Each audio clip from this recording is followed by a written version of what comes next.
Assalamualaikum warahmatullahi wabarakatuh. Nama saya Megan Alesya dari kelas 810 dan saya akan menceritakan biografi pahlawan nasional kesukaan saya yaitu Bapak Ernest Does Dekker.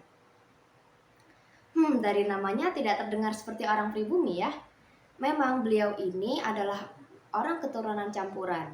Ayahnya adalah orang Belanda dan ibunya adalah orang keturunan campuran antara Jerman dengan Jawa.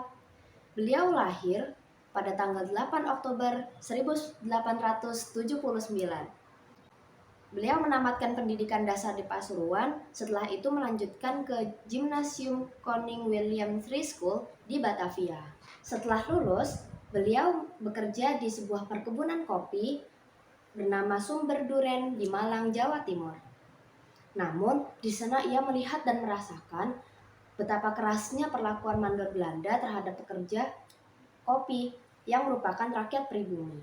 Melihat penindasan ini, beliau tergerak untuk membela teman-teman rakyat pribuminya. Namun, beliau malah dipecat. Setelah itu, beliau pun menganggur. Kemudian, beliau pun pergi ke Afrika, yang dimana pada saat itu di Afrika sedang berkobar sebuah perang bernama Perang Boer. Saya nggak yakin ini bacanya gimana.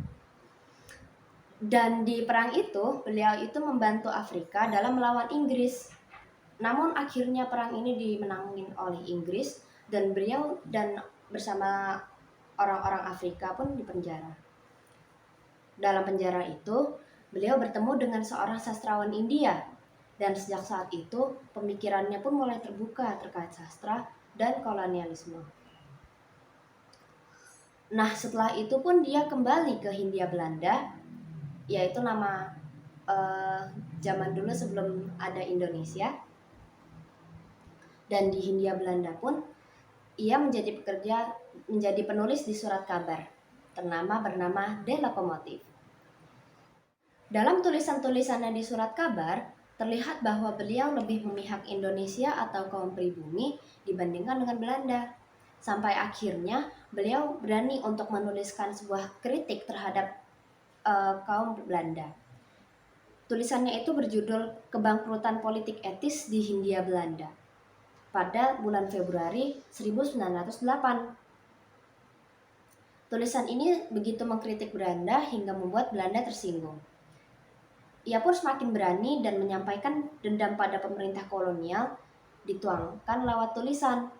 Tulisan selanjutnya yang mengkritik Belanda berjudul Bagaimana Caranya Belanda Dapat Segera Kehilangan Koloni-koloninya. Hingga selanjutnya, beliau pun terus membantu memperjuangkan hak-hak kaum pribumi, salah satunya dengan ikut organisasi Budi Utomo dan mendirikan Indische Party, yaitu organisasi politik pertama di Indonesia, bersama 3 serangkai, yaitu Cipto Mangunkusumo dan Ki Hajar Dewantara. Begitulah kisah singkat tentang